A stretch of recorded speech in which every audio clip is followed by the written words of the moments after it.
wabarakatuh. Waalaikumsalam warahmatullahi wabarakatuh.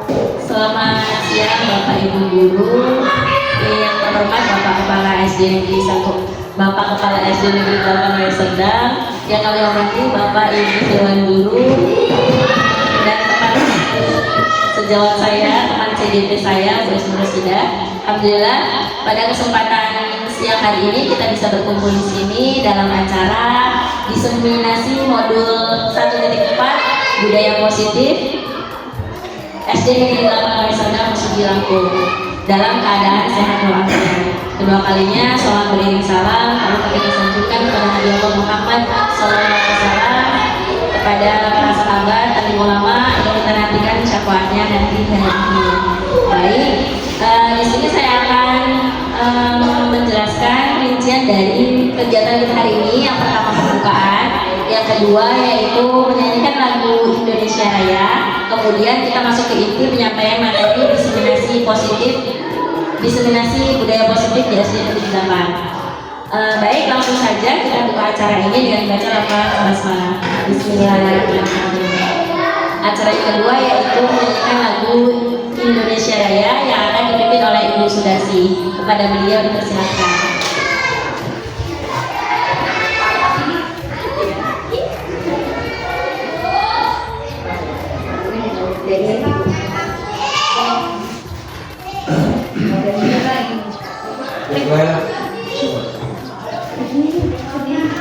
Oh, Bapak Ibu silakan berdiri.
Baik, langsung untuk acara selanjutnya yaitu penyampaian materi budaya positif di SD Negeri 8 Raya Serdang yang akan disampaikan oleh Ibu Isma Rosida. Kepada beliau dipersilakan.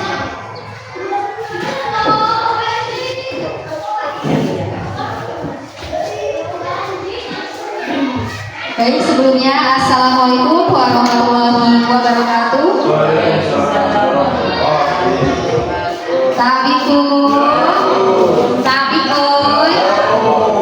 Alhamdulillah masih sehat Bapak Ibu semua. Alhamdulillah baik kesehatan jasmani maupun rohani. Baik, di sini saya dengan rekan saya Ibu Samiyati selaku calon guru penggerak angkatan 11 yaitu dari SD Negeri 8 Raya Serdang, Kabupaten Mesuji, Provinsi Lampung. Di sini kami berdua akan coba memaparkan terkait dengan diseminasi modul 1.4 yaitu budaya positif. Baik Bapak Ibu semua, apa yang terbesit di benak atau di pikiran Bapak Ibu terkait dengan budaya positif? Apa itu budaya positif? Baik, sebenarnya kita sudah menerapkan ya Bapak Ibu terkait dengan budaya positif. Baik, di sini untuk konsep inti budaya positif di sini ada 8 item. Yang pertama di sini ada perubahan belajar ada disiplin positif, nilai-nilai kebajikan, kebutuhan dasar manusia yang ini nanti akan saya paparkan, dan yang selanjutnya nanti akan dipaparkan oleh Ibu Saniati, yaitu terkait dengan motivasi perilaku manusia, posisi kontrol guru, keyakinan kelas, dan segitiga restitusi. Baik, di sini saya akan menjelaskan terkait dengan pembelajaran dengan paradigma baru. Baik, terkait dengan pembelajaran. Biasanya kalau kita sudah mendengar kata pembelajaran, dulunya pembelajaran itu terpusat kepada guru, ada juga pembelajaran yang terpusat kepada siswa. Baik Bapak Ibu guru, terkait dengan pembelajaran dengan paradigma baru, jadi pembelajaran dengan paradigma baru merupakan pembelajaran yang dirancang berdasarkan prinsip pembelajaran berdiferensiasi, sehingga para peserta didik ini nanti akan belajar sesuai dengan kebutuhannya berdasarkan tahap perkembangan, sesuai dengan teori psikologi modern untuk mewujudkan profil pelajar Pancasila. Jadi perhatikan, untuk pembelajaran yang terpusat pada siswa itu nanti tujuannya tentunya akan menjadi profil pelajar Pancasila intinya. Jadi pembelajaran yang terpusat pada peserta didik. Artinya pembelajaran yang terpusat pada peserta didik ini kita sebelum belajar memperhatikan terlebih dahulu kebutuhan murid kita itu yang seperti apa, murid kita itu senang belajarnya itu yang bagaimana, atau murid kita itu belajarnya senangnya menulis, ada yang senangnya menonton, ada yang senangnya juga menggambar. Nah, bagaimana menyatukan penilaian dari berbagai karakteristik murid kita itu? Jadi ini nanti masuknya ke pembelajaran yang berdiferensiasi. Intinya pembelajaran yang berpihak pada murid. Itulah pembelajaran yang diidam-idamkan oleh Bapak Pendidikan. Siapa Bapak Pendidikan kita? Ki Hadir, ya, Ki Hajar Dewantara. Nah, beliau Bapak Ki Hajar Dewantara itu mengidam-idamkan pembelajaran itu berpihak pada murid. Pembelajaran yang menuntut kebutuhan siswa, minat serta bakat siswa tersebut. Baik, selanjutnya di sini ada miskonsepsi tentang teori kontrol. Nah, apa itu miskonsepsi? Jadi miskonsepsi tentang teori kontrol di sini ada ilusi guru mengontrol murid. Apa itu ilusi? Ilusi itu sebuah apa ya? Seperti angan-angan ya, tidak kenyataan. Ilusi itu hanya angan-angan saja. Bahwa di sini berkata ilusi guru mengontrol murid. Bahwa di sini guru itu tidak bisa mengontrol murid, ya, tidak bisa mengontrol murid. Murid sendiri yang bisa mengontrol, yang bisa memotivasi diri sendiri. Ya betul. Kemudian di sini ilusi bahwa semua penguatan positif efektif dan bermanfaat. Kita memberikan penguatan yang positif itu bisa efektif dan bermanfaat untuk murid itu sendiri. Itu belum tentu, ya, belum tentu terima murid itu. Kemudian ilusi bahwa kritik dan membuat rasa bersalah mampu menguatkan karakter. Itu juga belum tentu. Itu hanya sebuah ilusi. Kadang kita mengkritik murid, ya, mengkritik murid. Kemudian kita membuat merasa bersalah murid tersebut. Kamu tidak boleh melakukan seperti itu. Seperti itu salah, tidak baik. Itu bukan apa? Itu tidak bisa mampu menguatkan karakter murid itu sendiri.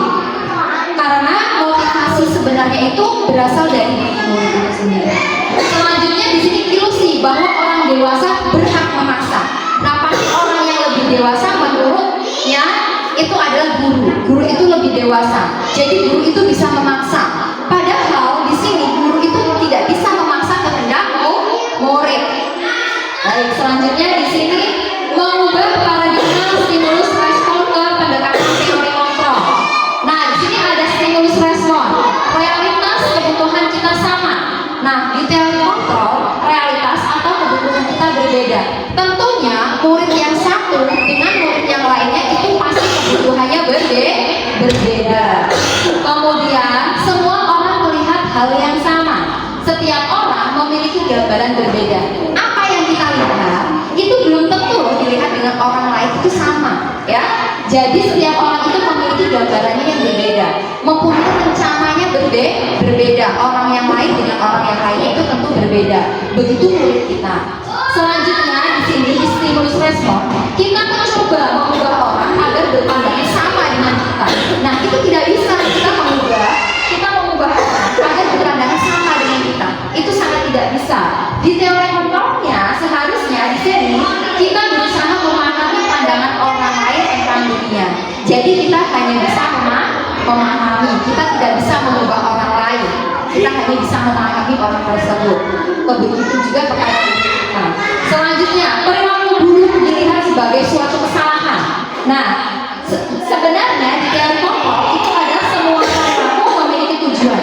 Jadi Bapak Ibu, ketika ada murid yang kira-kira datangnya terlambat, kita tidak boleh langsung, kamu terlambat sekarang, kamu push up 100 kali, atau kamu mau buang sampah di depan yang belum bersih kamu buang. Itu tidak boleh. Sebenarnya kita tanyakan terlebih dahulu. Semua itu pasti ada tujuannya. Kita tanya kenapa datang terlambat. Kita nggak tahu di rumahnya itu bagaimana, latar belakangnya seperti apa. Jadi ditanya terlebih dahulu. Jangan langsung dihukum. Kemudian di sini orang lain bisa mengontrol saya. Ini tidak bisa ya. Hanya Anda yang bisa mengontrol diri Anda. Orang lain tidak bisa mengontrol diri kita. Hanya diri kita sendiri yang bisa mengontrol. Yang bisa memotivasi diri kita ya diri kita sendiri. Kemudian di sini saya bisa mengontrol orang lain. Seperti yang tadi sudah saya jelaskan bahwa kita tidak bisa mengontrol orang lain. Jadi Anda tidak bisa mengontrol orang lain. Selanjutnya di sini pemaksaan ada pada saat rujukan gagal. Nah, ini maksudnya gini, ketika siswa kita berbuat salah, kita menasehati dengan baik. Nah, ketika nasihat kita itu tidak didengarkan, lalu kita merasa nasihat itu kita gagal, kemudian kita merasa bahwa si siswa itu kalau tidak menjalankan nasihat kita, berarti siswa itu gagal. Padahal itu salah sebenarnya. Jadi yang benar itu adalah kolaborasi dan konsensus menciptakan pilih-pilihan baru. Jadi ketika ada siswa kita yang bermasalah, kita panggil, kita bicarakan bersama, kita cari solusinya atau jalan keluarnya secara bersama-sama. Jadi kolaborasi antara guru dengan murid. Baik, selanjutnya di sini ada disiplin positif.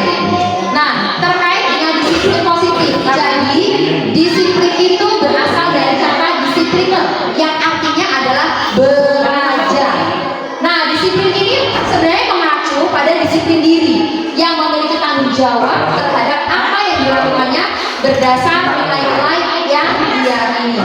Jadi disiplin positif itu adalah merupakan salah satu cara penerapan disiplin yang bertujuan untuk menumbuhkan kesadaran serta memberdayakan peserta didik tanpa imbalan penghargaan atau reward, ancaman atau hukuman. Jadi kita menerapkan disiplin positif itu tidak memberikan penghargaan atau reward. Terkadang siswa yang diberikan penghargaan, reward atau pujian itu hanya ingin menonjolkan dirinya sendiri. Setelah nggak diberikan reward atau pujian, mereka tidak mau melaksanakan tugasnya. Kemudian jadi sebagai pendidik tujuan kita itu apa? Tujuannya itu adalah menciptakan peserta didik yang memiliki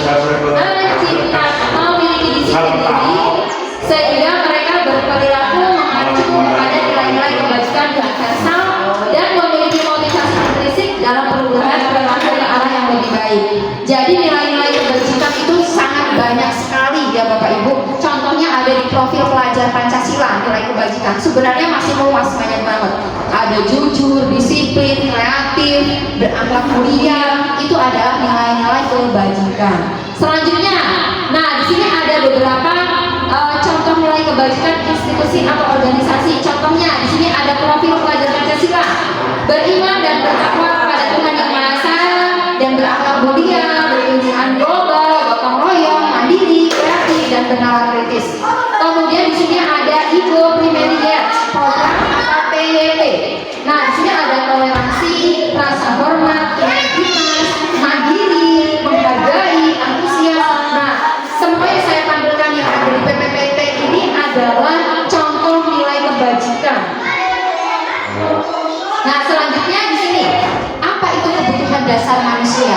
Jadi semua orang itu pasti mempunyai kebutuhan. Iya, kebutuhan dasar manusia itu adalah segala sesuatu. Jadi segala sesuatu yang kita lakukan untuk mendapatkan apa yang kita inginkan, seluruh tindakan yang kita lakukan memiliki tujuan tertentu.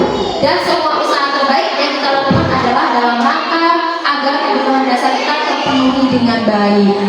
Nah, di sini apa saja sih kebutuhan dasar manusia? Jadi sebenarnya Bapak Ibu sudah kita pahami bersama ya, sebenarnya sudah tahu semuanya. Mungkin di sini lebih diperkuat lagi hanya untuk penguatan. Jadi 5 kebutuhan dasar manusia ternyata yang pertama itu bertahan hidup. Tentu kita bertahan hidup. Dan apa sih bertahan hidup itu? Tentu ada makanan, pakaian, tempat tinggal, keamanan, kesehatan. Nah, di sini terkait dengan pembelajaran, 5 kebutuhan dasar ini harus terpenuhi dalam diri kita dan guru.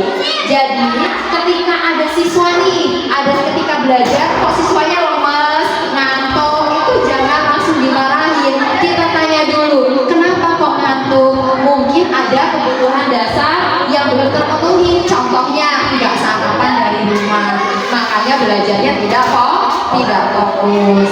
Selanjutnya ada kasih sayang dan rasa diterima. Rasa diterima, diperdulikan, berbagi, kerjasama, menjadikan bagian dalam kelompok. Contoh, ketika kita membagi kelompok belajar pada murid, ada kelompok anak yang diem aja, nggak mau beraktivitas. Kita tanya dulu, di dalam kelompok itu ternyata anak itu tidak ditemani oleh temannya. Nah, maka dari itu temannya yang aktif, dia diem aja. Oh, ternyata tidak dihargai oleh temannya. Jadi itu merupakan bentuk kasih sayang dan rasa diterima, tidak dipedulikan oleh temannya. Selanjutnya di sini ada kebutuhan dasar selanjutnya adalah penguasaan. Apa itu penguasaan? Penguasaan itu terkait dengan harga diri. Keinginan itu dianggap, memimpin, berprestasi, diakui dan didengar. Contohnya ini penguasaan. Contoh, terkadang kita melihat ada murid yang pinginnya itu dipuji. Dia pinginnya maju ke depan, pinginnya dipuji. Ketika nggak dipuji, nggak diperhatikan, dia tidak mau melaksanakan tugasnya. Itu adalah seperti itu ya Bapak Ibu, murid yang seperti itu. Jadi itu kebutuhan dasar manusia, penguasaan itu belum terpenuhi karena mereka maju hanya ingin dipuji, hanya ingin dikasih reward. Kemudian kebebasan. Nah, mandiri, memilih pilihan, mencoba hal baru, mampu mengendalikan arah dirinya. Jadi murid juga belajar ini memerlukan kebebasan. Jadi guru tidak bisa memaksakan murid ini harus kamu mengerjakan tugasnya harus dengan cara misalkan menulis. Ternyata siswa itu nggak senang menulis. Siswa itu senangnya dia bisa menggambar. Kita belajar ciri-ciri makhluk hidup. Nah, bagaimana? Oh, berarti murid tersebut diberikan suatu gambar agar digambar tentang makhluk hidup dan menunjukkan ciri-cirinya. Terus ada lagi kesenangan. Nah, bermain, humor, antusiasme, tertawa. Nah, intinya ini kesenangan. Jadi ketika belajar, siswa itu harus bahagia. Dan gurunya juga dalam menyampaikan materi juga harus bahagia.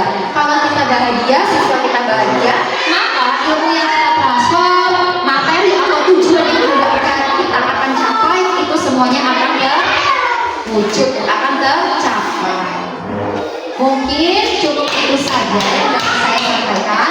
Untuk materi selanjutnya terkait dengan motivasi perilaku manusia di budaya positif ini akan disampaikan oleh rekan kami yaitu Ibu Samiati.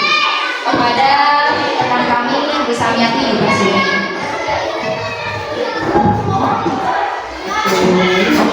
Lanjut ya Pak, ngantuk apa-apa. Oke, lanjut terkait dengan materi yang sudah disampaikan oleh Bu Ais. Saya melanjutkan tentang motivasi perilaku manusia.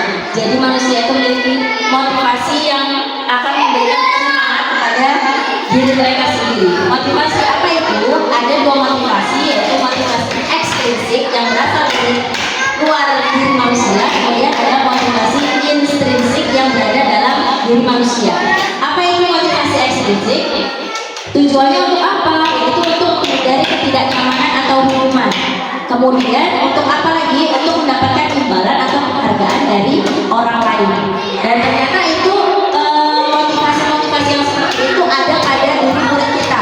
Kalau misalnya disuruh, nah tolong berikan grant gitu kan. Nah, nanti dia itu berharap dia diberikan penghargaan atau imbalannya. Kalau di dalam pembelajaran mungkin ayo siapa yang sudah selesai duluan boleh pulang. Nah, itu sebagai salah satu motivasi ekstrinsik.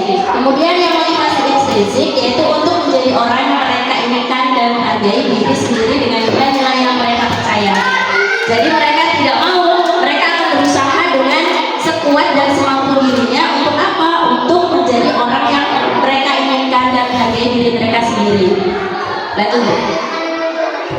Nah, di sini ada.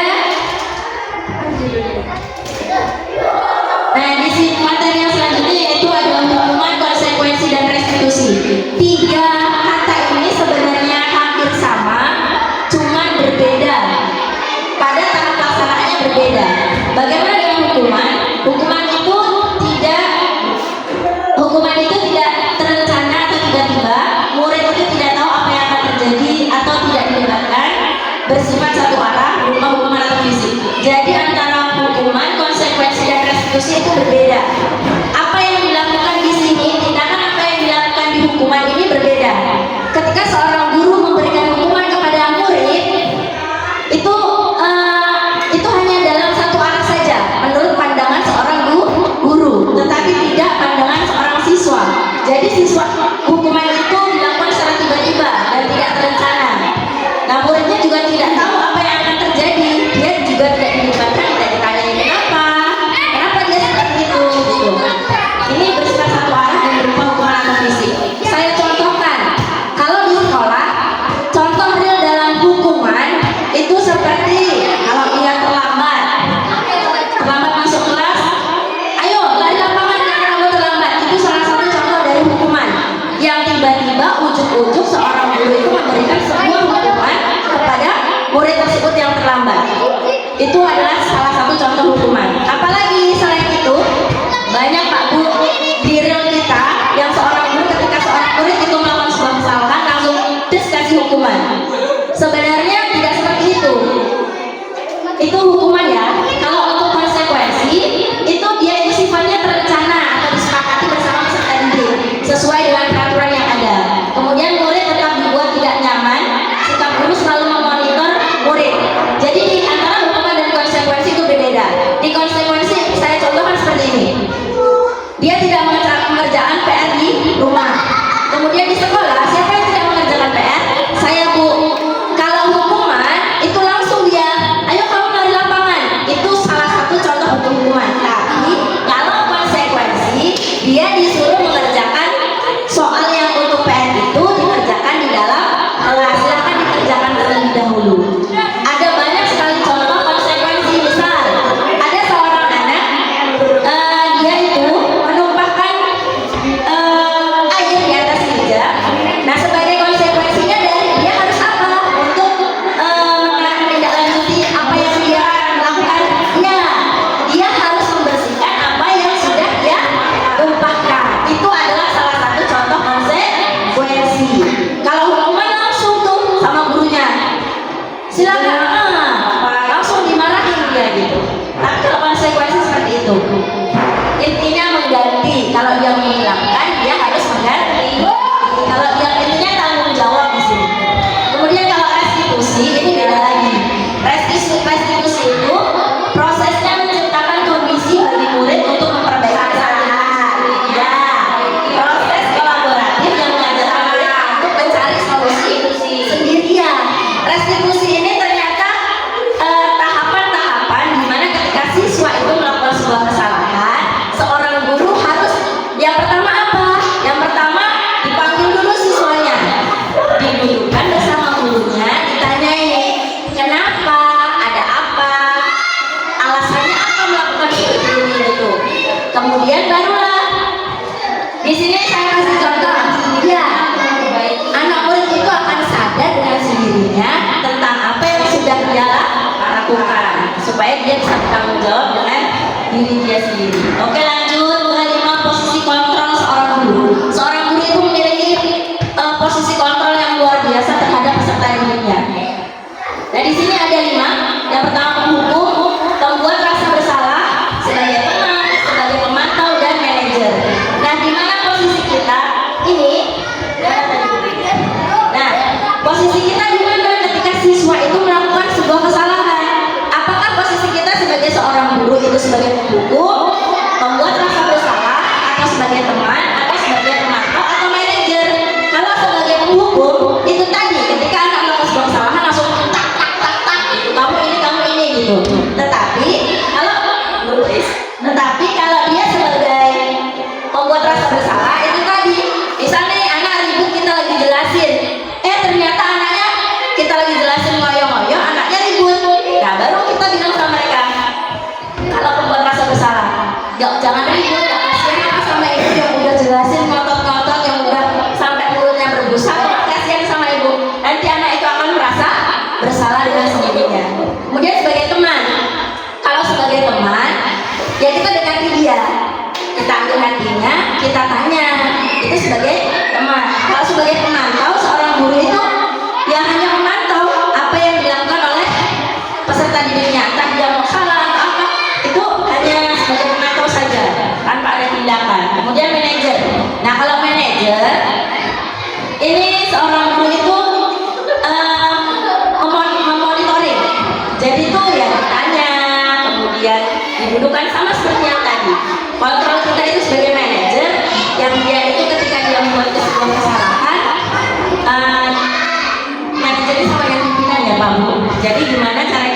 Gimana kasusnya itu siswa tidak memakai atribut lengkap saat upacara bendera.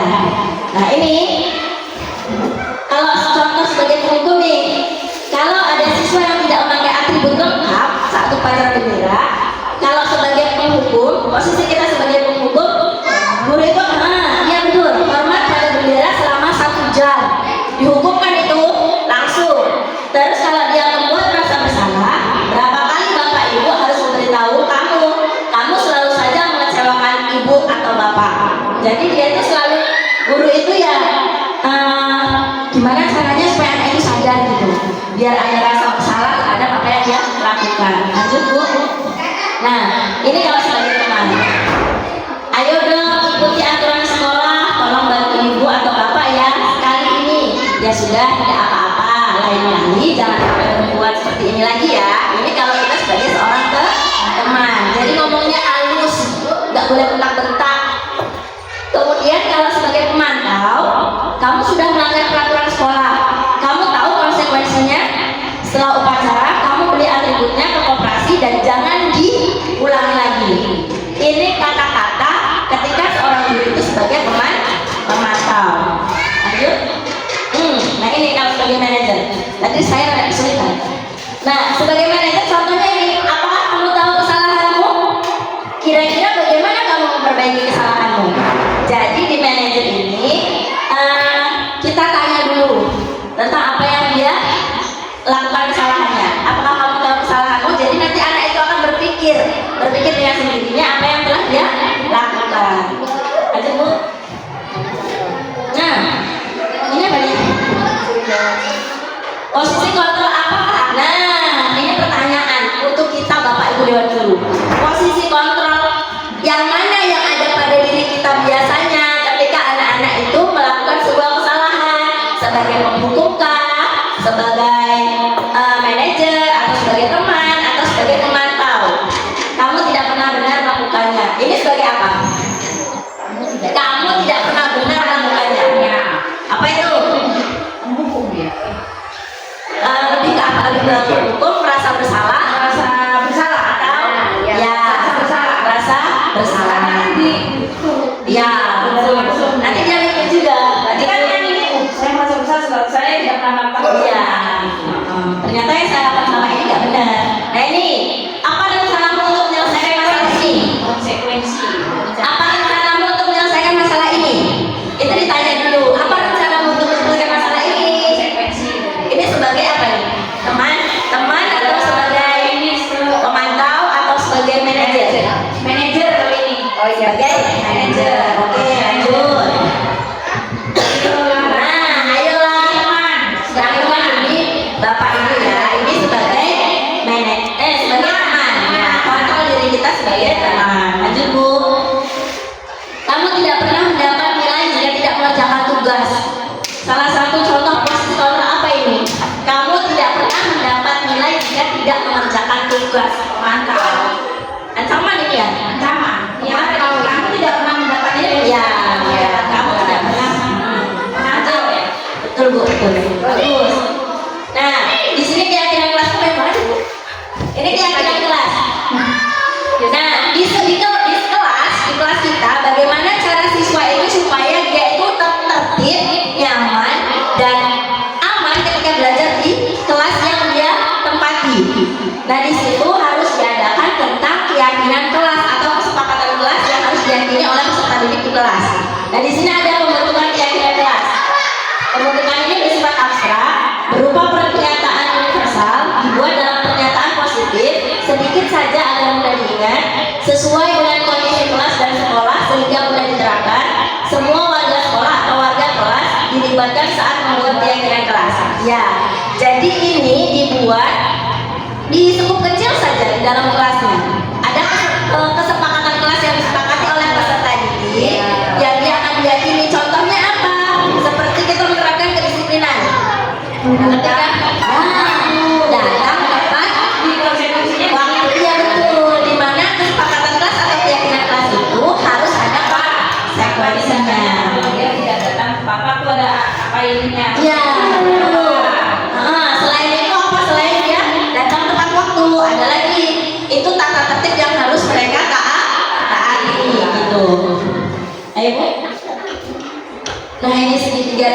restitusi. Tadi sudah saya sampaikan di sebelumnya bahwa ada restitusi tadi. Ternyata cara penanganan anak itu bisa menggunakan segitiga restitusi. Segitiga restitusi itu suatu proses dialog yang dijalankan oleh guru agar dapat menghasilkan murid yang mandiri dan bertanggung jawab. Langkah-langkahnya tadi di awal sudah saya jelaskan dan di sini sudah diperjelas. Di sini ada segitiga restitusi. Apa langkah yang pertama kita ambil di tahap segitiga restitusi ini? Yang pertama, tahap yang pertama yaitu menstabilkan identitas. Bukan. Iya, menstabilkan identitas. Ditanya dulu anaknya, kenapa melakukan sebuah kesalahan? Kita stabilkan dulu peserta didik yang melakukan kesalahan. Setelah dia stabil, kemudian validasi tindakan yang salah. Kita validkan. Kenapa kamu dipanggil ke sini? Ada masalah apa? Kenapa kamu melakukan itu? Gitu. Intinya siswa itu ditanya kembali tindakan yang sudah dia lakukan. Itu ya Pak Bu. Kemudian yang terakhir yaitu menanyakan keyakinan kelas. Apakah yang kamu lakukan itu sudah sesuai dengan keyakinan kelas kita? Kalau tidak, ya gimana caranya supaya dia bisa memperbaiki apa yang sudah dia lakukan itu. Nah, oh ini ada dijabarkan di sini menstabilkan identitas. Nah, berdasarkan prinsip pembuat kesalahan adalah bagian dari proses pembelajaran. Ya, sebuah kesalahan itu proses dari sebuah pembelajaran. Ini contohnya sudah ada. Ini contoh kata-katanya ya. Yang ketika ada anak itu salah, ini kata-kata yang bisa Bapak Ibu keluarkan. Berbuat salah itu wajar. Tidak ada manusia yang sempurna. Ibu atau bapak juga pernah melakukan itu. Ibu atau bapak tidak mau mencari siapa yang salah, tapi ibu bapak ingin mencari solusi dari permasalahan ini. Kamu berhak merasa begitu. Ibu dari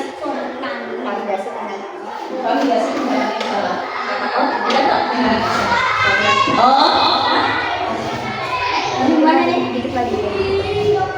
Udah kan lanjutannya. Belum. Tadi kan disampaikan. Oh iya. Ini validasi tindakan yang salah. Kamu pasti punya alasan kenapa melakukan hal itu. Padahal kamu bisa melakukan yang lebih buruk dari ini ya. Kamu patut bangga karena telah melindungi sesuatu yang penting buatmu. Kamu melakukannya karena mempertahankan sesuatu yang penting bagimu. Lanjut. Nah, ini ketika ditanyakan keyakinan kelasnya. Nah, di keyakinan ini berdasarkan prinsip teori kontrol bahwa pada dasarnya kita termotivasi secara intrinsik. Nah, ini ada kata-katanya. Apa keyakinan kelas kita? Nilai-nilai apa yang telah disepakati bersama? Seperti apa gambaran sebuah kelas yang ideal menurut kamu? Kamu ingin menjadi orang yang seperti apa? Ini adalah kata-kata untuk ditanyakan ketika seorang anak melakukan kesalahan dalam tahap menanyakan keyakinan. Dari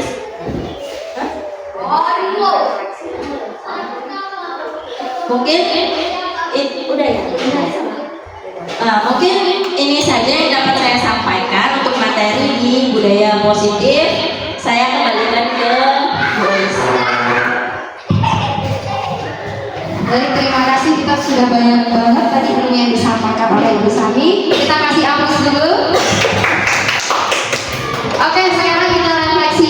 Kalau tadi kita sudah mengenal yang terkait dengan pengertian dari budaya positif, pengertian apa itu disiplin, kemudian pembelajaran berdiferensiasi, kemudian ada segitiga restitusi, teori kontrol, kebutuhan dasar manusia. Nah, sekarang kita lanjut ke refleksi. Jadi dari materi yang sudah disampaikan oleh rekan saya tadi dan saya, kira-kira di sini Bapak Ibu siapa yang mau merefleksikan ke depan? Silakan lanjutkan. Ayo silakan Ibu Sudarsi, ya boleh. Apa Pak Abi? Kira-kira materi hari ini itu apa yang didapat? Perasaan saya saat ini itu gimana? Terus setelah mengikuti sosialisasi atau ini tadi materi yang sudah diikuti, nah saya jadi paham bahwa apa? Saya jadi paham apa nih? Tentang apa materi yang tadi? Oke, ya maju Bu, silakan. Ayo.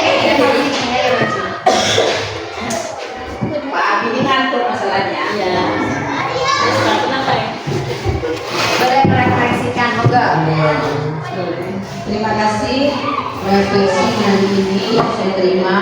Yaitu perasaan saya saat ini adalah saya senang sekali mendapat materi ini karena materi ini sangat bermanfaat terutama bagi saya seorang guru mengetahui apa itu konstitusi, apa itu hukuman, apa itu membeda-bedakan. Itu yang saya terima saat ini. Setelah mengikuti sosial di sini, pembahasan atau destinasi tentang budaya positif pada hari ini saya jadi paham bahwa materi hari ini sangat bagus dan bisa diterapkan di kelas kita masing-masing. Target saya selanjutnya adalah menerapkan apa yang sudah disampaikan oleh Ibu CGP kita hari ini. Itu saja. Oke, terima kasih banyak Ibu Sudarsi yang telah merefleksikan dari penyampaian materi yang telah disampaikan oleh saya dan oleh rekan saya. Mungkin cukup hari ini materi yang telah saya sampaikan terkait dengan modul 1.4 yaitu budaya positif di sekolah. Mudah-mudahan apa yang telah kita dapat materi hari ini bisa langsung kita terapkan. Dari saya cukup sekian. Wassalamualaikum warahmatullahi wabarakatuh. Alhamdulillah sudah selesai acara kita hari ini Pak Bu. Jadi semoga kedepannya kita semua sebagai Bapak Ibu Dewan Guru bisa menerapkan materi yang sudah kita dapat hari ini kepada peserta didik kita supaya bisa menjadi lebih baik lagi. Mungkin itu saja yang dapat kami sampaikan. Kita tutup acara ini dengan baca alhamdulillah. Alhamdulillahirobbilalamin. Saya akhiri billahi taufiq wal hidayah. Wassalamualaikum warahmatullahi wabarakatuh. Terima kasih Pak Bu.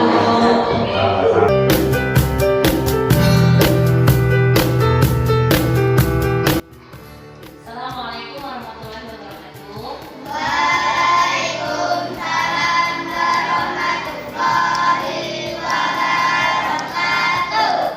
Sudah masuk kelas semua?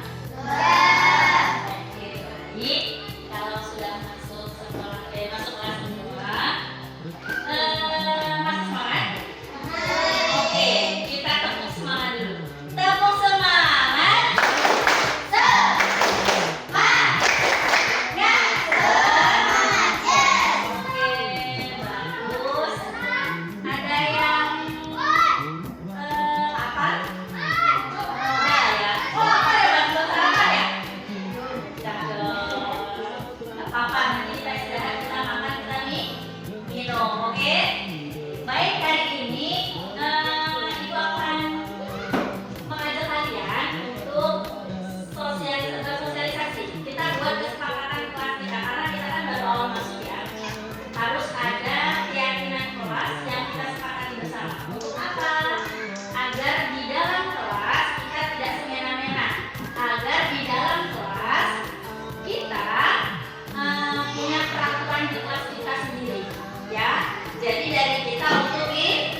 Lutfi, tulis di kertas ini lebih dari satu ya Pak?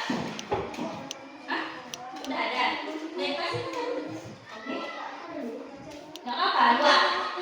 Silakan ditulis.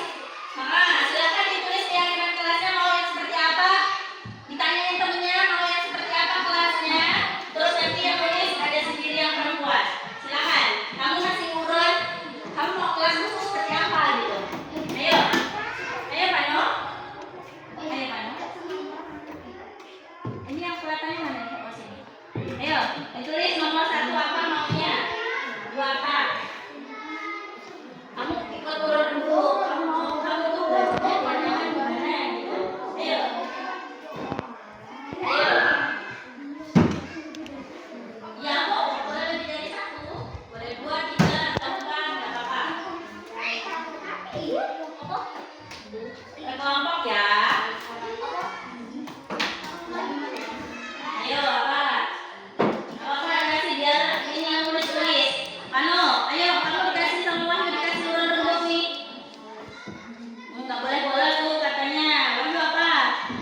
Tuh dikasih sama Pano. Ngomong semua. Ayo Mas, punya apa? Ayo Mbak Lutfi. Ayo dikasih ke Lutfi. Kamu mau apa? Aku tuh belajarnya harus gini loh Bu, gitu. Ayo. Nggak apa. Ayo Ipan. Ayo betul, satu, dua ini udah dapat dua ini. Dua nggak apa-apa, tiga nggak apa-apa, empat nggak apa-apa. Jadi satu orang, satu siswa, punya satu.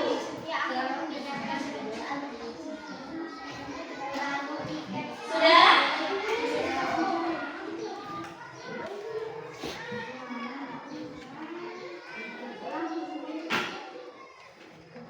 Ayo Pano. Oke, nomor satu, nomor dua, nomor dua apa? Apa?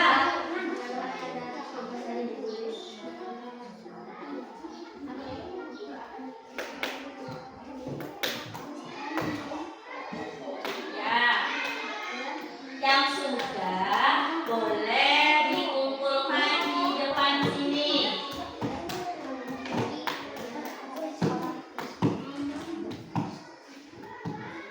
Udah dapat berapa? Empat. Oke, sip. Nanti dibacakan dulu nggak apa-apa salah satu sebelum dikumpulkan. Oke, tiga. Oke, sudah? Mbak tulis dibacakan. Ini. Nggak apa-apa dibaca. Nggak apa-apa. Tidak boleh membawa sepatu ke kelas. Tidak boleh mencuri peralatan sekolah. Oke.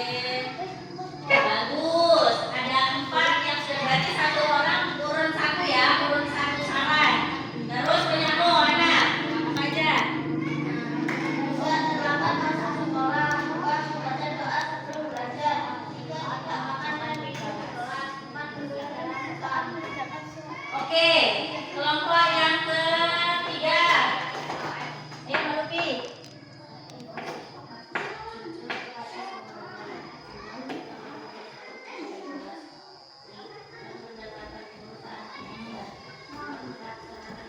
Oke, bagus. Empat. Ayo Pano, nggak apa-apa Pano, dua atau tiga. Baca.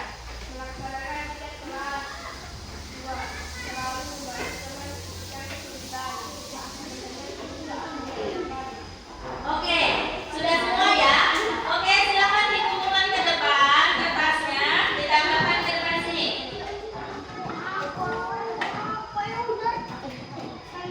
Oke, satu. Ayo, Pano, kumpulin. Dua.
Tidak memakai sepatu di kelas. Sepakat atau tidak? Sepakat ya? Karena kalau pakai sepatu di dalam kelas nanti kelasnya kotor. Sepakat ya? Kelompok 2 sepakat nggak? Oke, kelompok 3? Oke. Tidak memakai sepatu.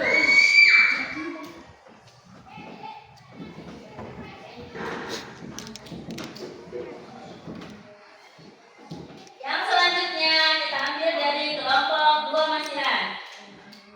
Yang keempat, mendengarkan guru saat belajar. Sepakat atau tidak?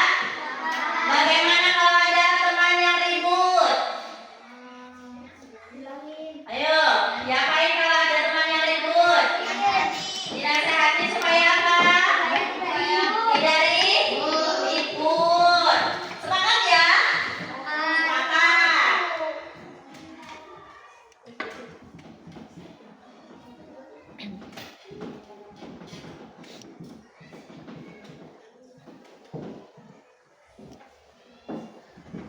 Yang selanjutnya kita ambil dari kelompok 3. Melaksanakan piket kelas. Sepakat atau tidak? Sepakat. Bagaimana kalau tidak ada yang piket?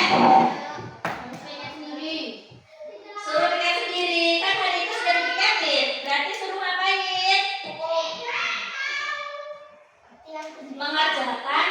Mengerjakan apa? Mengerjakan pekerjaan piket yang belum dikerjakan. Sepakat? Oke? Oke.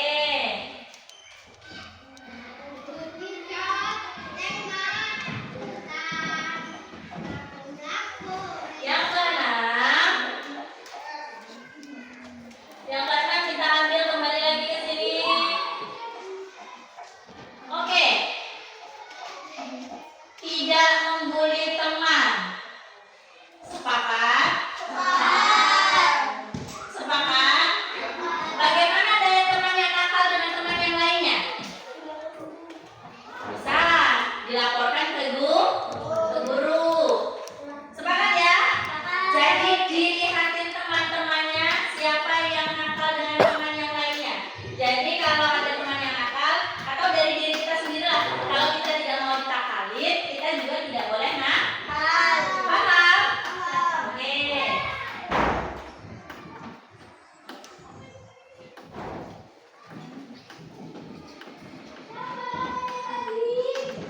Kita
Nanti kita tulis di karton yang besar, kita tempel di dalam kelas supaya kita ingat terus, ya. Konsekuensinya nanti menyusul di kegiatan selanjutnya. Paham? Oke, cukup ya? Oke, kalau cukup mungkin sekian kesepakatan kita hari ini. Boleh istirahat, diingat-ingat